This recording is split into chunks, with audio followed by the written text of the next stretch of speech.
Hello, radio listeners and YouTube channel viewers. You are listening international radio of Belarus and watch it on YouTube. Today, our guest come from Moscow on a motorcycle, and he is a famous journalist from USA, Mark Dougan. Hello, Mark. Hello. And me, chairman, International Public Association, International Good Neighborhood Forum. So we were together with you in Donbass, in press tour, organized by Ministry of Defense of Russia. We met there the first time. Your life story is very interesting. You are a former Florida deputy sheriff who fled to Moscow after being investigated for computer hacking and extortion. By the way, you and me are similar. I also fled from Lithuania for my point of view because I want to be friendly with Russia, with Belarus. This is already a crime in Lithuania. Yeah. Mark, can you tell us your story about why you had to flee the USA? Yeah, sure. So the crime was actually wiretapping and extortion. I have 19 counts of wiretapping. But let me go into exactly how this came to be. I was a deputy sheriff and I started exposing the crimes of my colleagues. And after some time, I had to leave the department. They were making up fake allegations to try to silence me. And I just said, I don't need this anymore. And I quit the Palm Beach County Sheriff's Office. And I proved a lot of their allegations false. And then I started whistleblower websites, because what happens in police work is, and not just police work, but government work in general, is if you have somebody who is critical of the leadership, they will plot and plan to destroy that person's life. And as a result, we have a lot of corruption in the United States police departments. And the cops, they all keep their mouth shut because they know exactly what will happen to them. So when I left, I started whistleblower websites all across America where good cops could come on and speak about the problems in their department. And it was 100% anonymous, so nobody could find out who was leaking documents or telling the inside story on some of the incidents of corruption. And the government hated this. And so they investigated me for years. And finally, in 2015, I get a phone call from a friend of mine. And this friend was a captain in the sheriff's office. Captain? Yeah. And he says, hey, man, you got to be careful because they're planning to kill you. Oh. Yeah. How long he was working as sheriff deputy? So I was 4 years in the United States Marine Corps, and then I was 6 years as a police officer / deputy sheriff. Oh, where is your family? My family is in the United States. United States, yeah. Yeah. Why did you choose Russia? Well, so during the time that I left police work, and that would have been 2009, I started a telephone company. Well, a small business PBX manufacturing company. And I was building, the systems that when you call, they say for sales, press 1, for service, press 2. Those are PBX systems. And I was building these for small businesses. And I had met somebody who said, hey, we need something like that in Russia because, we don't have a lot of them. So I came here the first time And as soon as I got off the plane, I absolutely loved. Okay, I want to ask, what was your impression when you first time come to Russia? Yeah. So, I mean, it had so much energy and the people were just so wonderful to me. And, you know, people are good in America too, but a lot of times it's like this fake, they're nice to you until you walk out of their house and then they like stab you in the back. This is kind of the Western mentality, but it's not that way here. They're very kind. And even when I came here for political asylum, I landed, I had no money. I had $600 total.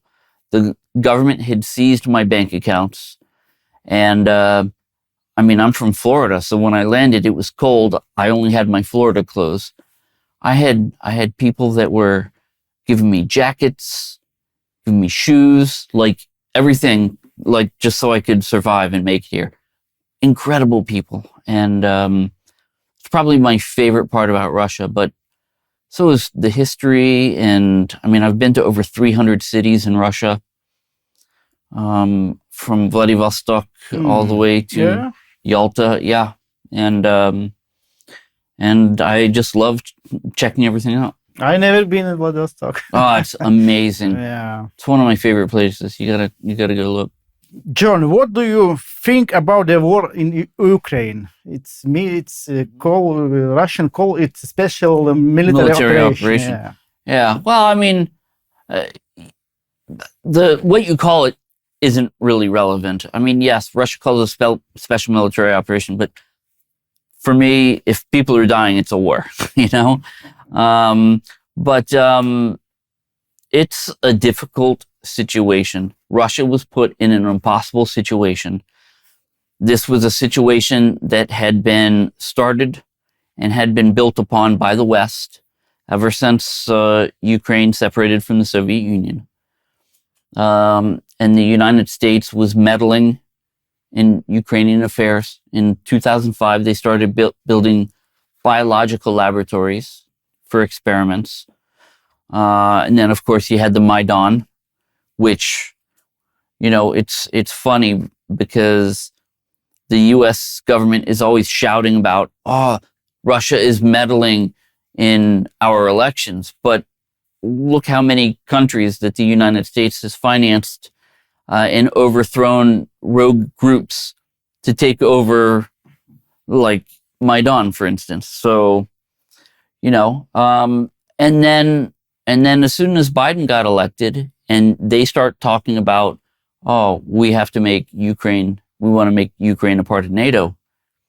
That's a red line. That's a huge security issue for Russian interests, and it can't happen. And so, I know everybody says, Russia invaded Ukraine, but you have to look at, first, they invade Ukraine. They went into Donbass, which all the people of Donbass, they've been wanting to be Russian anyways. Even when the Crimea referendum happened, they were begging Putin to have their own referendum.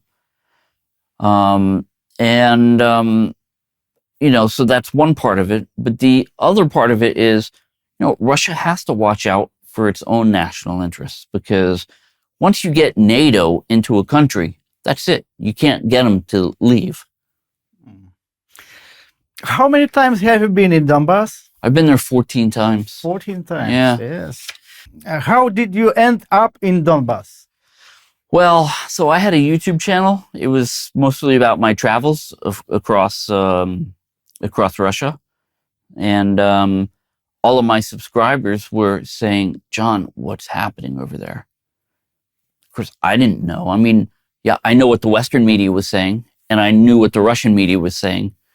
But I've been around long enough to understand that, generally speaking, when governments are talking, they are talking in their own interests, and very rarely do governments tell their own people the truth.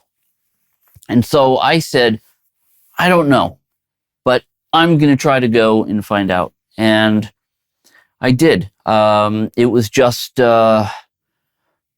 20 days after the special military operation started, I was in Donbass, and I was actually shocked because, I say that governments say what they want their own people to hear, but in this case, Russia was just about on point with everything, and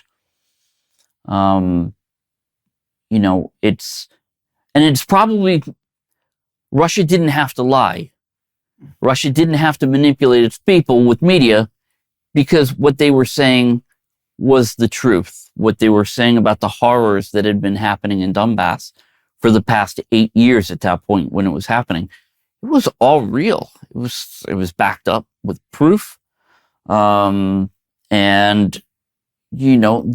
I met so many people who were talking about their lives before the special military operation, about the horrors that they faced from the Ukrainian government, which was sponsored by the U.S. military.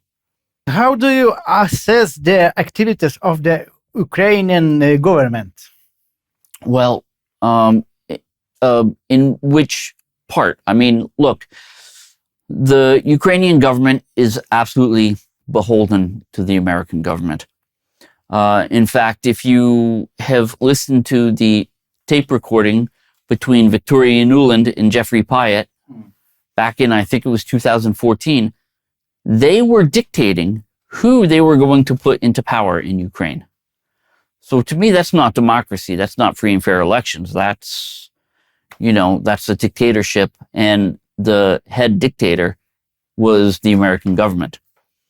So,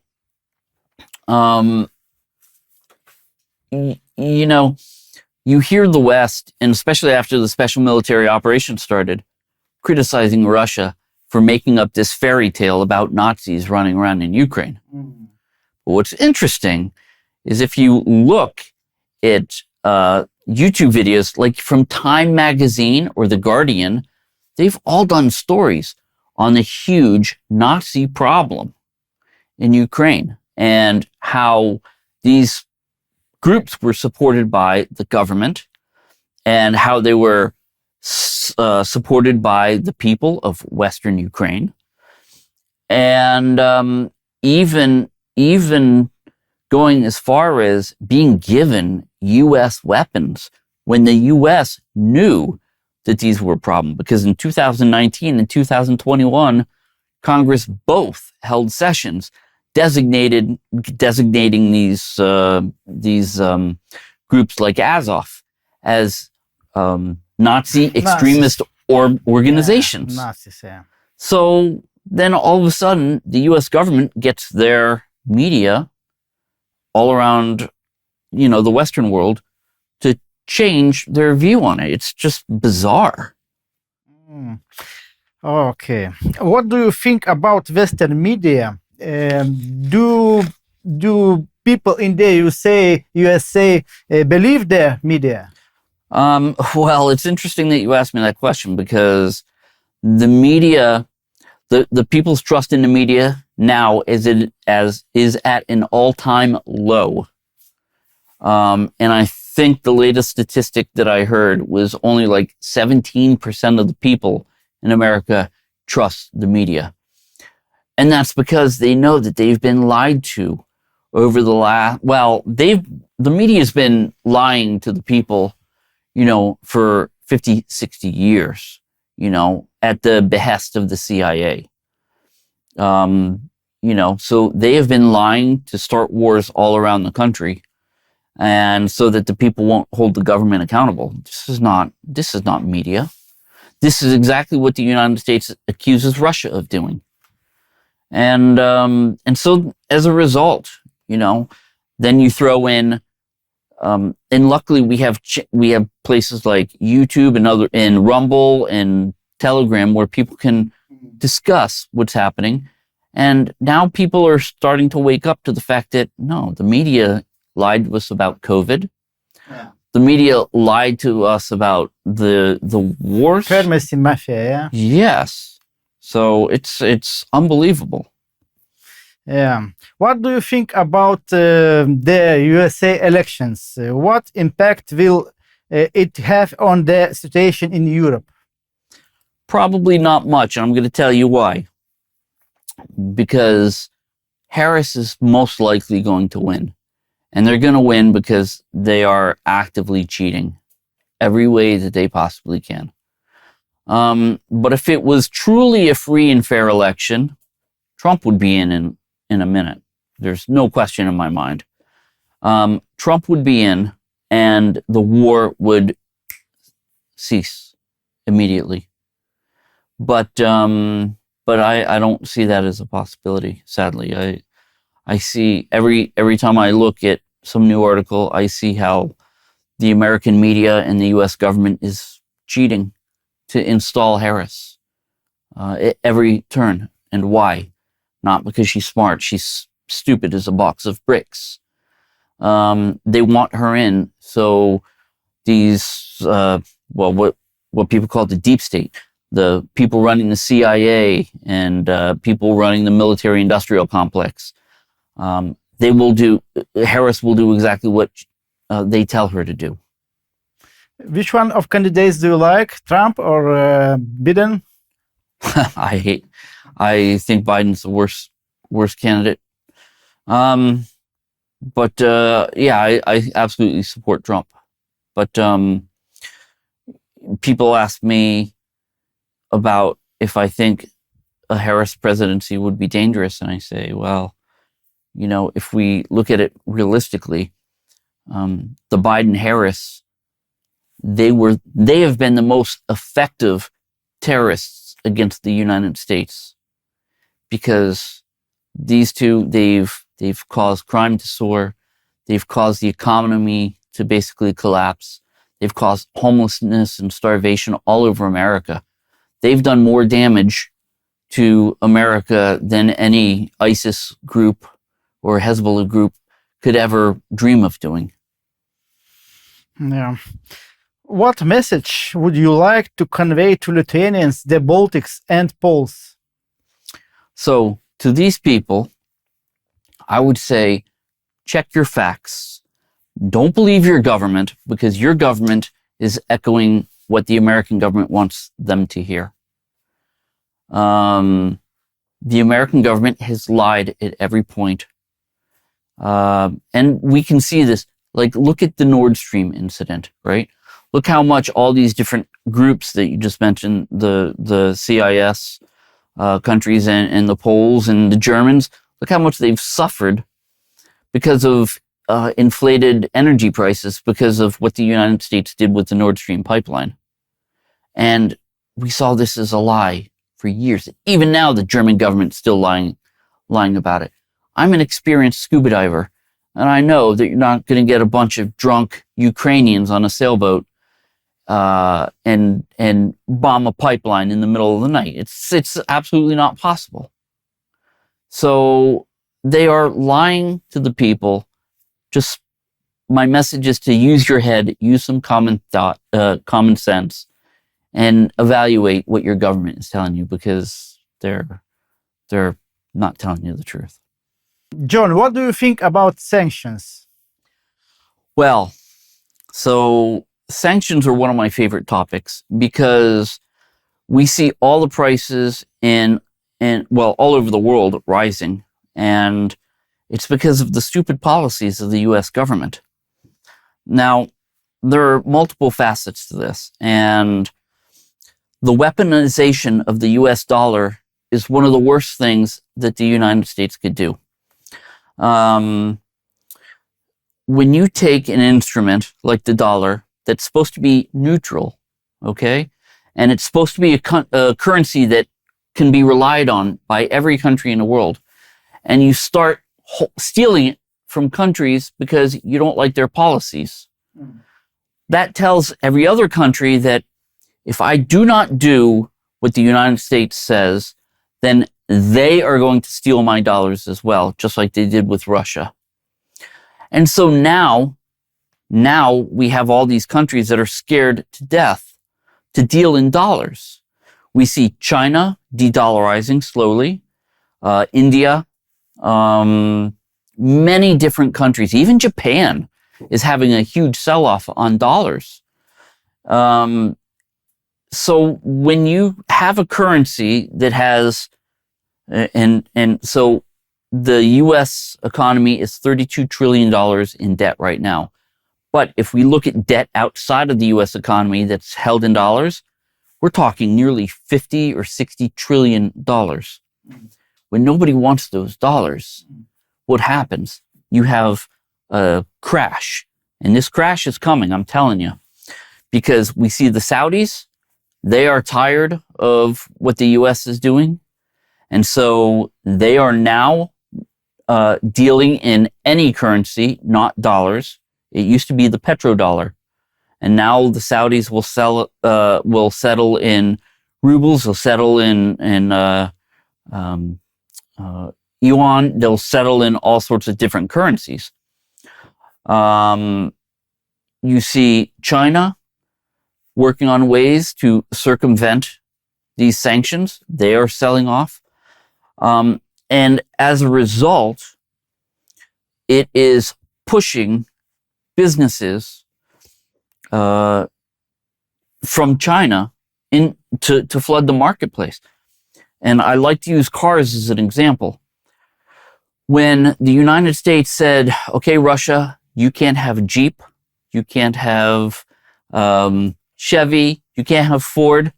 And then Mercedes and Audi stepped in, said, you know what, Russia, no more cars for you.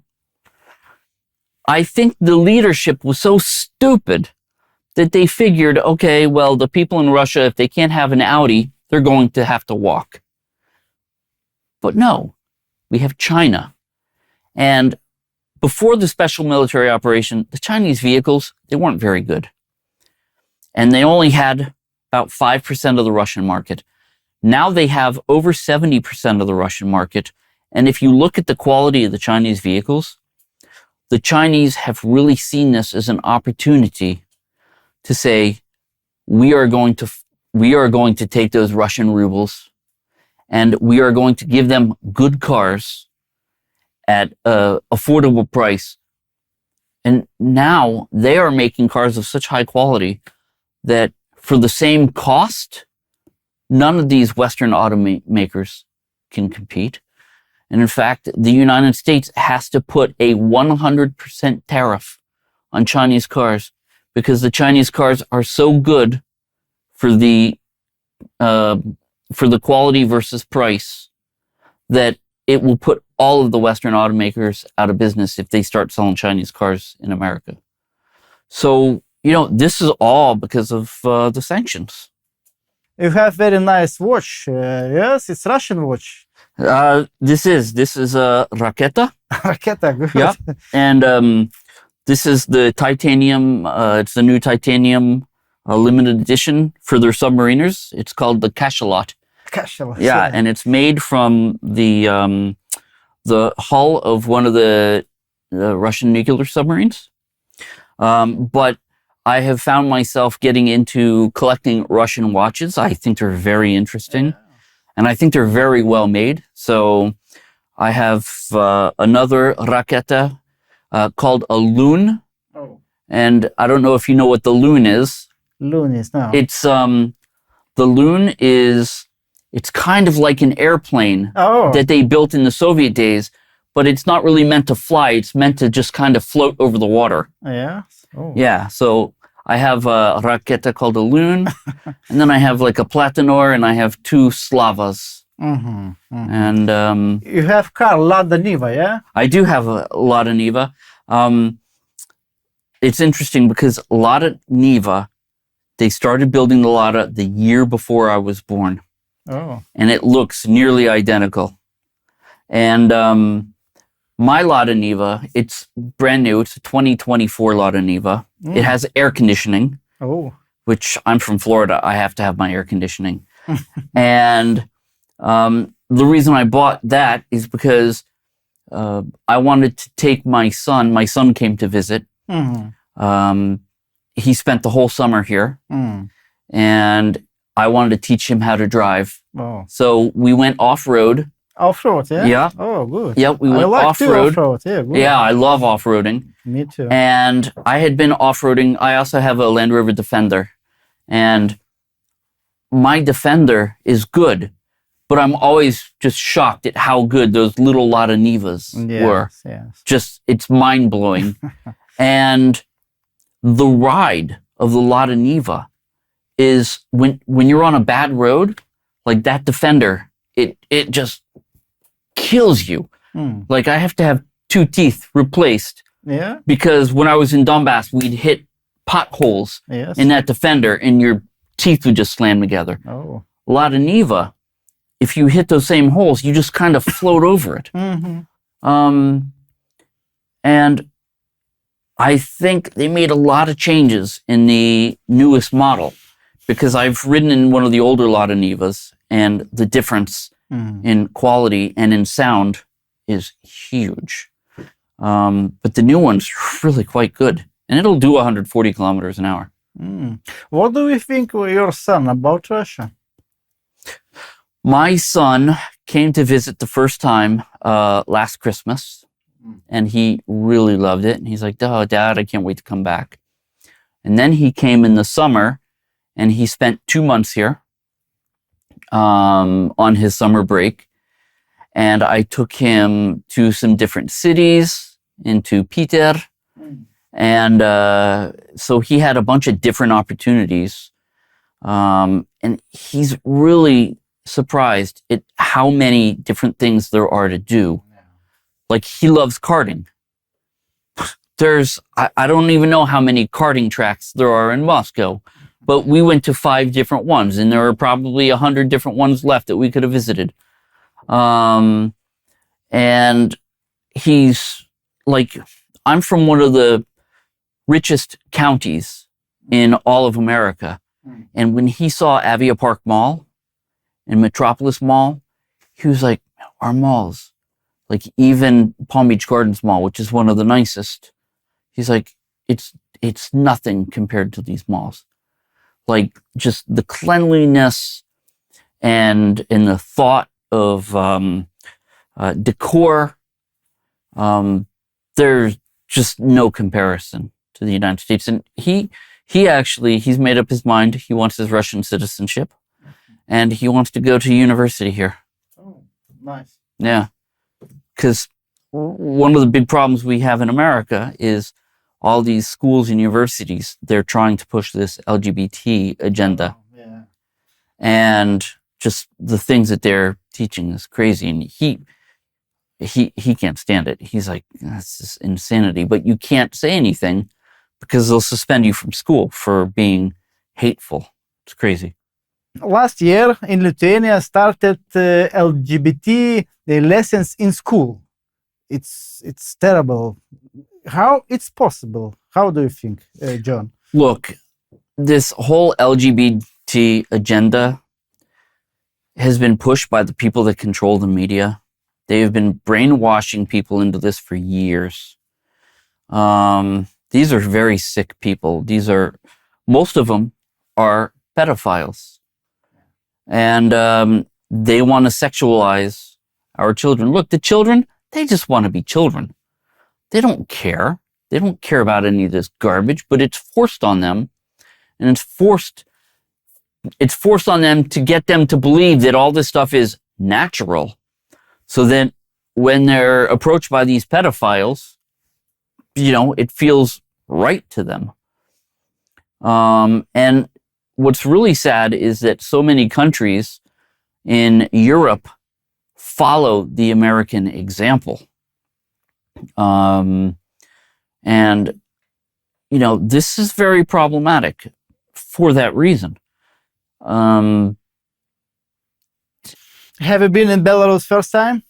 This is my first time in Belarus. First time in Belarus. And so, what do you think about Belarus? I think it's absolutely beautiful. I was actually shocked at how nice it is, and I figured I'd get to Minsk, and it'd be some rundown, like post-Soviet looking country. Like I went to Daugavpils, Latvia. Yeah. I went there in 2013, and it looked like the government never put any money into infrastructure or buildings or the people. because, you know, all the windows on the factories were broken and abandoned bits. I kind of expected Minsk to be the same way. And I was absolutely blown away. I'm riding my motorcycle into the city, and I'm trying not to crash because I'm looking at all the amazing lights and the beautiful architecture and all the people walking around enjoying themselves in the outdoor cafes. I was stunned. And then of course you took me on a walking tour today. And this is one of the most beautiful cities I've ever been in my entire life. It certainly gives Moscow a run for the money. Yeah. Okay. Why did you come here on a motorcycle? It's about 800 kilometers. It was difficult. It's only 800 kilometers. Could you? Yeah. So, you know, after I got my Russian citizenship, I've always wanted to come to Belarus, but before I couldn't. I had my American passport revoked by America, so it wasn't good. And I didn't have a Russian passport. So for 8 years or 7 years, I lived with no passport. I lived with just my political asylum document, and I couldn't come to Belarus because of it. After I was given my passport, I said, now I'm going to visit Belarus. And I had different options to come here. I could have taken an airplane. That's nice and comfortable. I could have driven a car, but I had bought a new motorcycle, and I said, you know what? I'm going to ride. I'm going to just take my time and see the scenery, maybe stop some places. I stopped in Smolensk on the way, and I'm really happy that I took my motorcycle. Yeah. I am glad to see you in Belarus, and hope we will meet again with you. We absolutely will, yeah. It was International Radio of Belarus program Neighbors. So, thank you, viewers, for attention, and thank you, John, for interview. Thank you. Thank you.